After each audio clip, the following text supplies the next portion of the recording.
We have a trapezoid ABCD, where top side AB is equal to 25. Left side AD is equal to 25. Bottom side CD is equal to 40. And EC is equal to X. The diagonal AC cuts the top left angle into two pieces.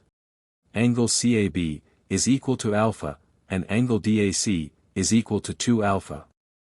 Vertex B drops a right angle onto diagonal AC at point E. We need to find the length of EC, which is X. Drop a thumbs up right now if you think you can solve this before the end of the video. And drop your answer in the comments. To solve this problem, let's break it down step by step, so the geometric logic feels completely natural. Because AB and CD are parallel lines, the diagonal AC acts as a transversal line, cutting through them. Since alternate interior angles are equal, this follows that angle ACD is equal to angle CAB, which is angle alpha.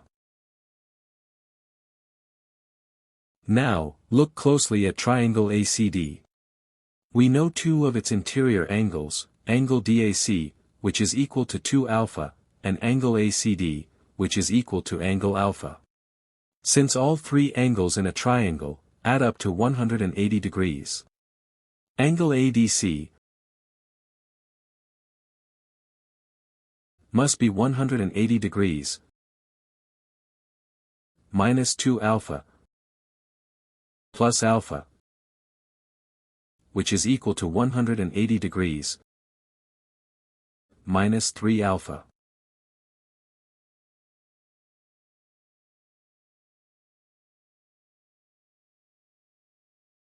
Next, let's use the law of sines in triangle ACD, using the two sides we already know.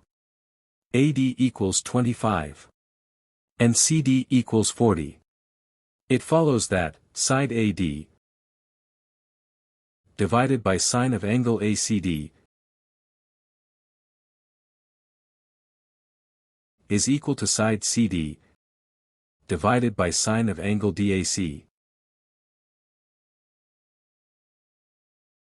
Substituting the values gives us 25 divided by sine of alpha is equal to 40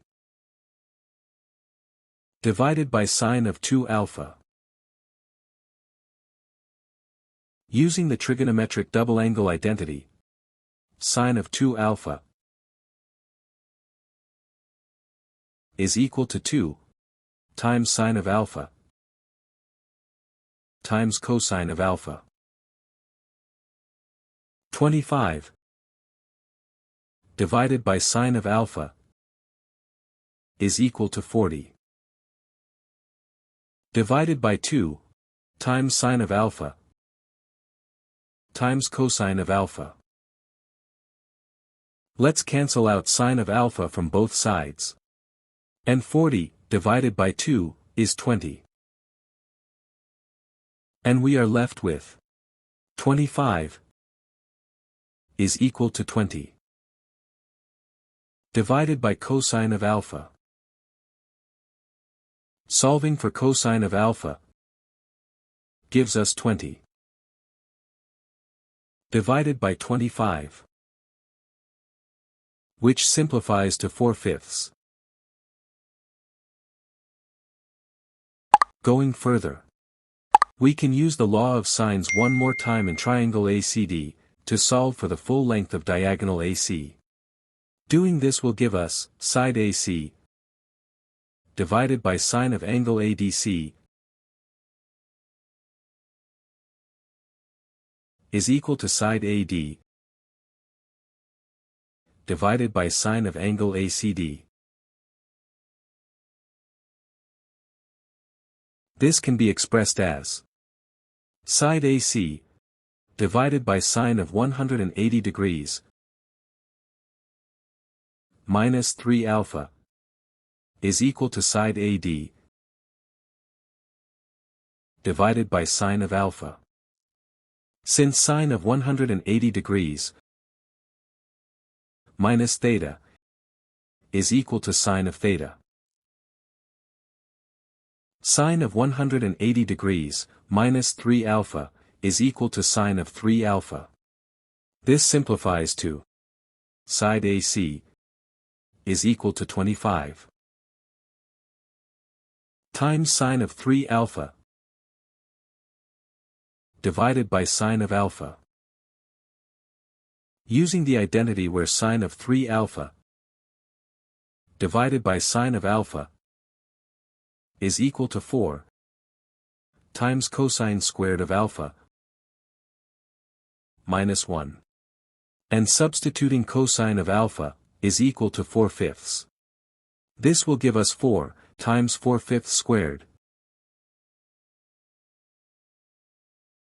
minus 1, which is equal to 4 times 16/25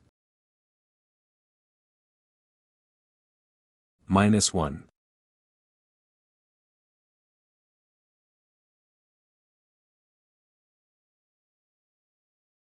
Simplifying this will give us 64/25 minus 1, which is equal to 39/25. Now we know the value of sine of 3 alpha divided by sine of alpha. Diagonal AC is equal to 25 times 39/25. 25 will cancel out 25. And we are left with 39. To solve for segment EC, let's look at the right-angled triangle ABE, at the top. Side AB is the hypotenuse with a length of 25. Angle EAB is angle alpha, and side AE is the adjacent side. Using standard right triangle trigonometry, side AE is equal to hypotenuse AB times cosine of alpha, which is equal to 25 times 4/5, which gives 20. Finally, since point E lies on diagonal AC, the remaining segment EC along the diagonal AC is segment EC is equal to side AC minus side AE, which is equal to 39 minus 20. And this will give us 19. Hence, the length of segment EC is 19. If you enjoyed this problem, give the video a thumbs up. And let me know your solution down in the comments below. Thanks for watching, and I'll see you in the next video.